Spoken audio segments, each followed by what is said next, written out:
तेरे शर्माने से, बारिश के आने से, तेरे भीग जाने से, धड़कना दिल का देखो तेरे पास आने से, ओ सजना ओ सजना। মাত্র 500 টাকায় মনামি গোশের লেহেঙ্গা বানিয়ে ফেললাম। লেহেঙ্গাটা হবে গামছার, সেই কারণে আমি গামছা কিনতে চলে গেছি। তো অনেক ধরনের গামছা দেখতেছিলাম, কোনোটাই আমার সেভাবে পছন্দ হচ্ছিল না, কিংবা রিক্রিয়েট করব ড্রেসটা, সেই কারণে হচ্ছে নায়িকা ড্রেসের সাথে কিছুটা সিমিলার রাখতে হবে। অনেক খুঁজতে খুঁজতে আমি এই গামছাটা পেয়ে গেলাম, আর এটা ছিল সব থেকে বড় সাইজের গামছা। তো আমি 4টা গামছা নিয়ে নিছি, পার পিস 125 টাকা করে, 4টার দাম হয়েছে 500 টাকা। আমার ভয়েস হচ্ছে অন্যরকম লাগতেছে, কারণ আমার অতিরিক্ত ঠান্ডা লেগেছে, সেই কারণে ভয়েসটা একটু চেঞ্জ লাগতে পারে। বাসায় গামছাগুলো এনে তার উপরের যে স্টিকার ছিল সেগুলো উঠিয়ে নিচ্ছি, কারণ খুব দ্রুত আমাকে ড্রেসটা বানাতে হবে। আমি কখনো আমার নিজের জন্য কোনো ফেব্রিক্স এনে সেটা নিয়ে বসে থাকতে পারি না, সেটা হচ্ছে বানিয়ে ফেলি খুব দ্রুত। যেহেতু এটা লেহেঙ্গা বানাবো, তো লেহেঙ্গার নিচের পার্টের জন্য আমি হচ্ছে অনেকগুলো পার্ট কেটে নিছি, তারপর হচ্ছে এইগুলো জয়েন করতেছি মেশিনে। জয়েন করার পরে দেখি এটার বিশাল ঘের হয়েছে, আমি এতটাও ঘের হবে কখনো আশা করি নাই। লেহেঙ্গার এই পার্টে ওয়েস্টে আমি একটা বেল্ট জয়েন করে নিচ্ছি, সাইডে একটা ছোট্ট জিপার জয়েন করে নিচ্ছি, লেহেঙ্গাটা যাতে একটু ফিটিং থাকে।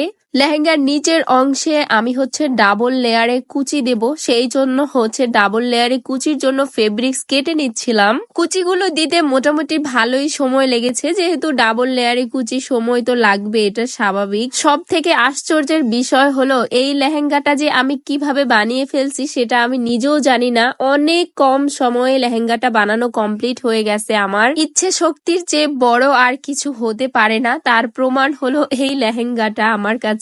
লেহেঙ্গার পার্টটা মোটামুটি কমপ্লিট হয়ে গেছে, এরপর হচ্ছে উপরের পার্টটা বানানো বাকি। উপরের পার্টটা হচ্ছে একটা ব্লাউজের মতো, আহামরি কোনো ডিজাইন ছিল না, সেই কারণে বানানোটা হয়েছে সব থেকে সহজ।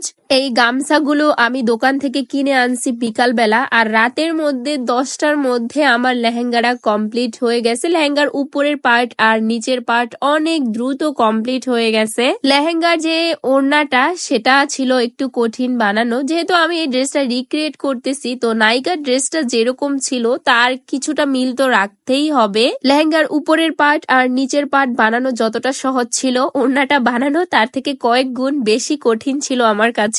এই লেহেঙ্গাটা বানানোর জন্য আমি 4টা গামছা কিনে আনছি সব থেকে বড় সাইজের। লেহেঙ্গার উপরের পার্ট আর নিচের পার্ট বানাতে আমার 3টা গামছা পুরোপুরি লেগেছে, আর একটা গামছা রেখে দিছি ওড়নাটা বানানোর জন্য। এইবার হচ্ছে ওড়না বানানোর কাজ শুরু। তো পুরো ওড়নাটাকে আমি হচ্ছে ছোট ছোট করে কেটে নিছি, তারপর 3টা করে সেই টুকরোগুলো বেনুনি করে নিলাম।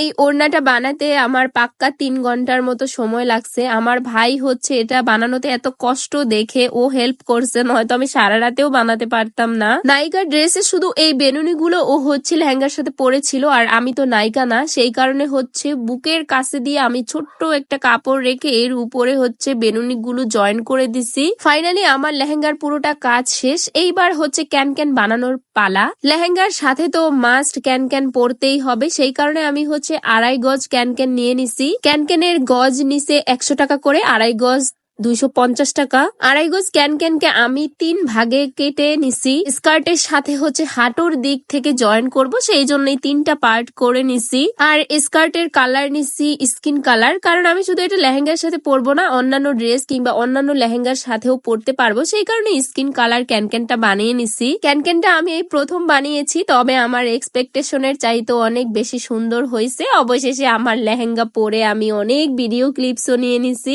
আমার এই লেহেঙ্গা বানানো কেমন হয়েছে সবাই আমাকে অবশ্যই জানাবেন। এই লেহেঙ্গাটাই আমার জীবনে প্রথম বানানো নিজের হাতে। সবাই ভালো থাকবেন, সুস্থ থাকবেন। আজকের মতো টাটা।